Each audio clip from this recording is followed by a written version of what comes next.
민심 캔버스입니다. 오늘 6.3 전국 동시지방선거와 함께 치러지고 있는 국회의원 재보궐 관심 지역, 이번에는 경기 하남갑으로 가보겠습니다. 하남갑 지역은 추미애 전 의원의 경기도지사 출마로 공석이 됐죠. 빈자리를 누가 채울지 인물들 살펴볼까요? 먼저 더불어민주당에서는 이광재 후보가, 국민의힘에서는 이용 후보가 출마했는데요. 이광재 후보는 노무현 국회의원 비서관으로 시작해 참여정부 국정상황실장을 했고 3차례 국회의원, 1차례 강원도지사를 지냈습니다. 지난 총선 때 처음으로 강원도가 아닌 경기 성남 분당갑에 출마해 낙선했는데 이번 재보궐선거에서 또다시 경기 지역에 도전장을 했습니다.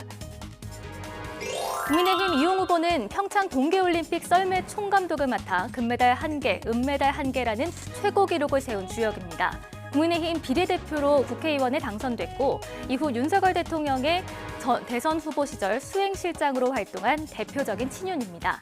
지난 총선에서 이 지역에 출마해 추미애 의원의 약 1%포인트 격차로 졌는데요. 이번에는 서력할 수 있을까요? 네, 이 지역 구도도 한번 살펴보겠습니다. 하남은 다른 경기 지역에 비해서 보수세가 있는 곳으로 알려져 있는데 정말 그랬는지 최근 선거 결과 통해서 확인해 보겠습니다.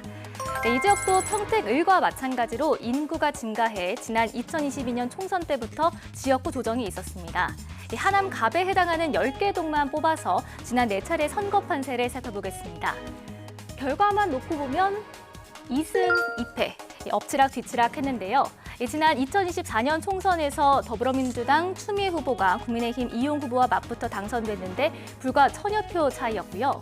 지난해 대선에서도 개혁신당 이준석 대표가 받은 평균 득표율 7.5%를 국민의힘 김문수 후보 득표율에 합해보면 보수세가 상당히 강한 곳이라는 것을 알 수 있습니다. 행정 동별로 보면요. 가밀 공공주택지구가 있는 가밀동, 하남갑에서 두 번째로 인구가 많은 곳인데요. 이 동네는 유일하게 지난 4차례 선거에서 모두 민주당 후보 득표율이 높았습니다. 추미애 의원의 승리로 끝난 지난 총선에서도 가밀동을 제외한 나머지 지역은 모두 국민의힘이 우세했습니다. 가장 최근인 지난해 대선 결과도 한번 보겠습니다. 신장 이동, 여기가 하남시청과 하남 스타필드가 있는 중심지인데요. 국민의힘 김문수 후보에게 더 많은 표를 줬습니다.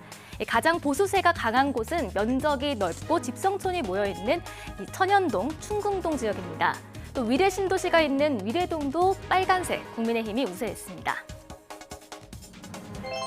이 위례동과 가밀동, 두 곳 모두 미성년 자녀를 키우는 학부모가 많이 사는 지역입니다. 하지만 정치 성향은 사뭇 다른데요.